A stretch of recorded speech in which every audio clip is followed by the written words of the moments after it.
Bonjour à tous, je suis vraiment très content de vous retrouver aujourd'hui, surtout qu'on a un Bitcoin qui est en train de s'affranchir de notre ligne de tendance que l'on a tracée ici depuis pas mal de temps. Ce niveau est vraiment très important. On va voir en fait qu'est-ce qu'on a par la suite, mais c'est surtout ce graphique que j'aimerais vous montrer dans cette vidéo, puisqu'en fait je suis tombé sur un super graphique qui s'appelle Bitcoin Illiquid Supply RSI qui donne des indications sur les semaines et les semaines à venir, en fait, tout simplement. Donc, est-ce que c'est corrélé avec ce qu'on a aujourd'hui sur le Bitcoin? Très intéressant à aller regarder ça aujourd'hui. Je finirai cette vidéo par 3 cryptos que j'observe et que j'ai dans ma watchlist à vous présenter, puisqu'elles sont vraiment très explosives. Et si le Bitcoin part, je pense que ça peut nous donner une tendance vraiment très propre sur ces 3 cryptos. Restez bien jusqu'à la fin de la vidéo. Si tu es nouveau sur la chaîne, n'hésite pas à nous rejoindre en cliquant sur le bouton s'abonner que tu as juste en dessous, mettre la petite cloche.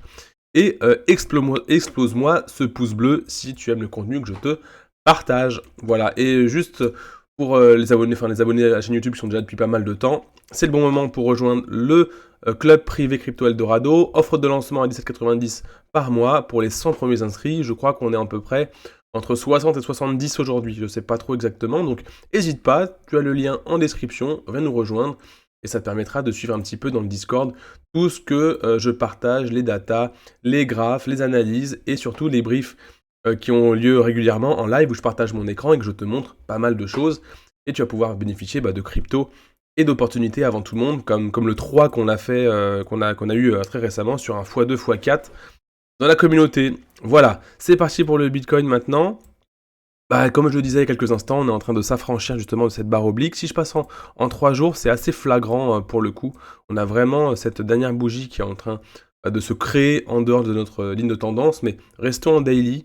C'est plutôt une time frame qu'il faut utiliser, qu'il faut privilégier.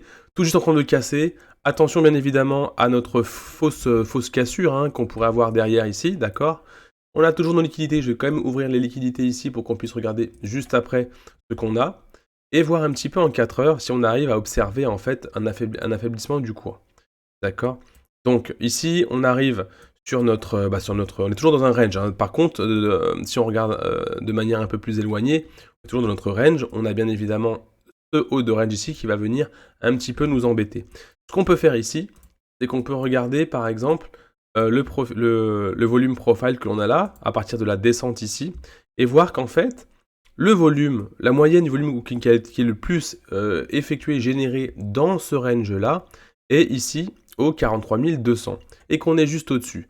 Ce qu'il faut maintenant espérer, et ce qui pourrait avoir lieu, c'est bien évidemment le fait de rebondir sur cette ligne-là, on appelle ça un point of control, c'est le POC, d'accord, pour repartir ensuite à la hausse.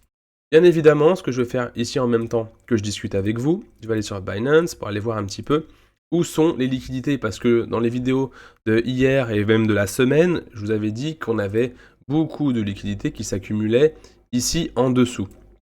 Alors la question qu'on peut se poser, c'est est-ce qu'on n'est pas en train, parce qu'on voit un peu sur YouTube, etc., que c'est bon, on est reparti. Moi, je ne serais pas aussi confiant que ça, puisque pour moi, on a toujours ici, et c'est de pire en pire, de mieux en mieux, je ne sais pas dans quel sens vous êtes, mais juste en dessous, vous avez des clusters complètement fous en fait. Il y a une masse d'argent en dessous complètement fou. Les gens sont bullish à mort, et en short, on n'a pas grand-chose.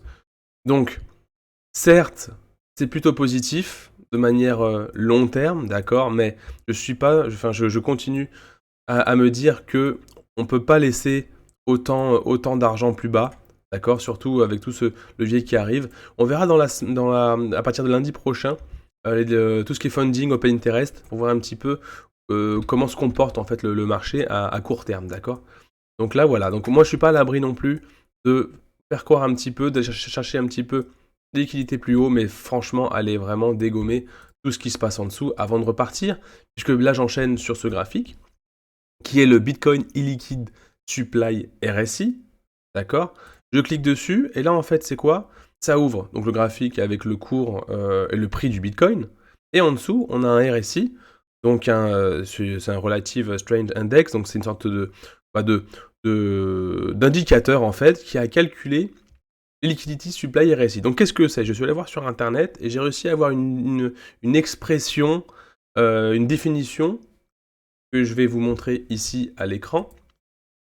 C'est bon, c'est en anglais, donc du coup, ce que j'ai compris du premier paragraphe, c'est que en fait, la liquidité, donc c'est une mesure que les investisseurs et les analystes financiers utilisent pour déterminer, donc en fait, c'est la facilité ou la difficulté avec laquelle un actif ou un titre peut être converti en liquidité sans que son prix bouge, sans que son prix en fait soit affecté, enfin le prix du marché soit affecté. Donc c'est un peu compliqué à comprendre, mais nous ce qui nous intéresse, c'est bien évidemment qu'est-ce que l'indicateur nous dit par rapport à des événements passés, parce que oui, faut faire, c'est pas parce qu'on a eu un événement qui a eu lieu qui va forcément avoir lieu, mais en tout cas les cycles se répètent, d'accord? Donc au moment où on avait justement le RSI, le Bitcoin liquide supply RSI au maximum, on a eu par la suite une sorte de bull run en fait, tout simplement. Donc on lâche la vision de ça et on a un bull run juste derrière jusqu'à ce qu'on tombe à des niveaux assez bas du RSI. Également, fin 2019, qu'est-ce que nous dit Will Clemente? Il nous dit que au moment où on a cette hausse du RSI ici, qu'on arrive à un top, et ce top-là montre que par la suite, on a le bull run, celui qu'on a eu en début 2020. C'était début 2019. Pareil, on est redescendu, etc. Un long range pendant pas mal de temps ici, pas beaucoup de choses, pas beaucoup de fluctuations. Pareil, top du RSI et liquid supply. Et boum, derrière, quand ça redescend, on a cette hausse du Bitcoin qui a lieu. Et là, on nous montre également que de juin au top, donc on a ce moment où il ne se passe pas, entre guillemets, grand-chose. On est soit une baisse, soit une baisse de volatilité, une baisse d'évolution des prix. Et là, qu'on aurait atteint le top, un peu comme ici, ici et ici, et qu'on aurait juste derrière quelque chose, donc soit qui va peut-être partir tout de suite à la hausse, soit qui bien... Alors là, il faut faire attention, parce que on va pas se dire, voilà, maintenant qu'on a le top, ça descend, boum, ça part. Parce qu'on peut voir que également, on a des retracements, on a des choses qui en fait fluctuent ou consolident. Donc on va faire attention, nous, bien évidemment. Donc n'hésite pas, justement, encore une fois, à rejoindre le club, parce que comme ça, pas le club, la chaîne, comme ça, tu vas pouvoir suivre un petit peu l'évolution de ce que je suis en train de te dire, voir si, justement, on est dans ce cas de figure ou pas. Moi, ce que j'ai peur, c'est que si je passe ici en weekly, parce qu'en fait, la figure, elle est en weekly ici. D'accord? Donc je vais le remettre, retirer ça. Elle est en weekly. D'accord? En weekly ou en daily, mais en tout cas en time frame assez élevé. Donc du coup, on n'est pas à l'abri non plus de quelque chose qui fasse comme ça. Certes, on prévoit grâce à cet indicateur quelque chose qui va partir, mais nous, ce qui nous intéresse, c'est à quel moment on va rentrer dans nos alts, parce que nos alts attendent. Donc est-ce qu'on ne serait pas dans un scénario où justement on partirait chercher un peu l'équité plus bas pour justement repartir, ou simplement consolider comme ceci et repartir, ou bien évidemment peut-être que c'est complètement fake et qu'on va tomber sur quelque chose pour cette année, quelque chose de complètement chaotique. Mais on garde ça bien évidemment en tête. On pense à un scénario bullish, par contre attention comment on se place, et là d'ailleurs je vais vous parler de mes 3 cryptos que je vous ai réservés dans quelques instants. Voilà, juste pour en finir avec ça, donc c'est vraiment très important, on va le suivre régulièrement, mais attention tout de même à cette sortie, même si les alts commencent à prendre des couleurs, on le voit, ça commence à prendre des couleurs. Moi je commence un petit peu à accumuler un petit peu de crypto, sur des positionnements vraiment intéressants. Et donc là, je vais vous présenter les 3 cryptos, justement, pour moi, sont vraiment intéressants et que j'observe. Je ne vous dis pas d'investir dessus, je vous dis que les graphiques, techniquement et fondamentalement, sont intéressants. Le premier, c'est que ça me revienne, que je les ai juste en tête, c'est le TEL. Telcoin, qui avait vraiment performé à l'époque. Je vais vous mettre ça en daily. Avait vraiment performé à l'époque, ici, là. C'était en mai. Il nous a fait une bulle. Je pense qu'en plus que quand on était dans le Crypto Bubble ici, Crypto Bubble, je sais pas si vous connaissez Crypto Bubble. C'est Gada Gada, je crois que c'est celui-ci. Crypto Bubble, Là, en fait, ça montre un petit peu les différentes bulles. D'ailleurs, on a le DDX qui est en train de pousser à 78%. On avait le TEL qui était en plein milieu, en grosse bulle énorme.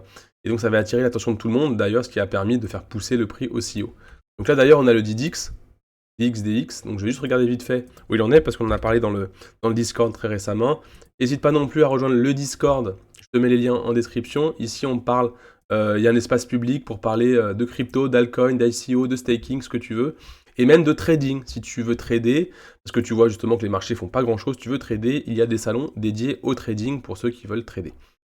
Le DDX c'est à pousser, bah là en fait il est en train de retracer tout simplement, et on attend des niveaux un peu plus bas, hein, par ici, pour justement recharger. Mais c'est pas ce que je voulais vous montrer, moi je vous montre une de mes 3 cryptos, le TEL, très intéressant, un gros pump, des consolidations en phase de rechargement, un niveau très intéressant entre 0,01 ici 0,016 et 0,015, d'accord. Pour du long terme, ça peut être très intéressant. Fondamentalement, il est pas mal solide aussi également. Je vous laisserai regarder parce que je n'ai pas quelque chose d'assez construit pour vous faire un petit compte rendu. Par contre, c'est quelque chose qui peut être fait. Attention à ces lignes de tendance qu'on attend. D'accord. S'il y a consolidation derrière et cassure, on a un très bon niveau pour les investisseurs moyen long terme. D'accord. Là, on n'est pas sur du trading, même si vous avez des niveaux à aller chercher ici pour un short, hein, pour un long, hein, par exemple.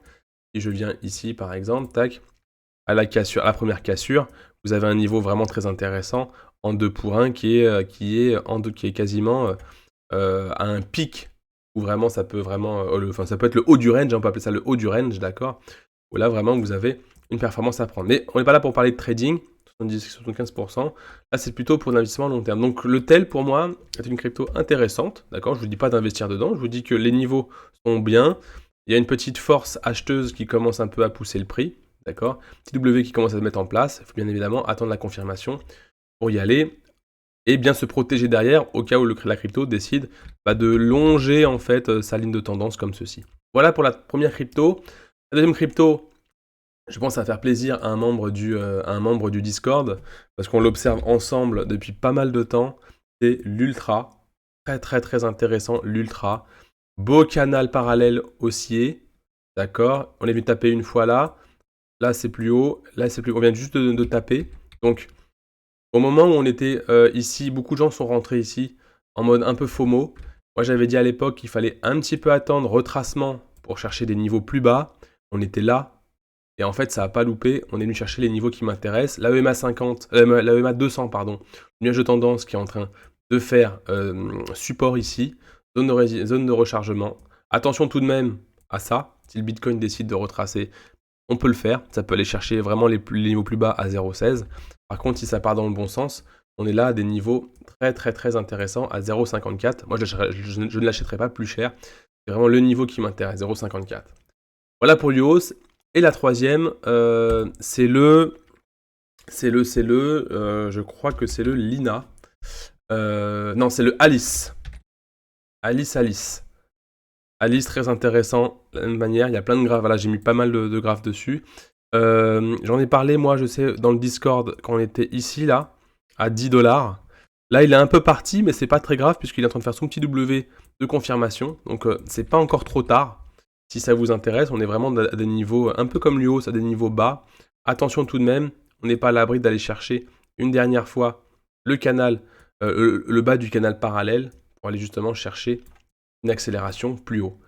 Voici pour mes 3 cryptos, le TEL, l'UOS et la liste. J'espère que ça vous fait plaisir. Nous, dans le club et dans le Discord, on en cherche énormément d'autres. On a beaucoup de cryptos intéressantes. On est tombé sur le 3 l'autre jour. On a réussi à faire des performances ici, là, en x2 et en x4.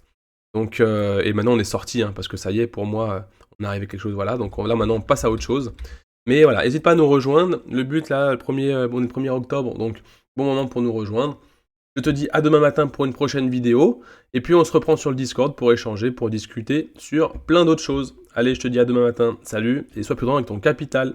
Je te mets la petite bande-annonce de fin pour pouvoir mettre une petite chose. Et je te dis à demain matin. Salut!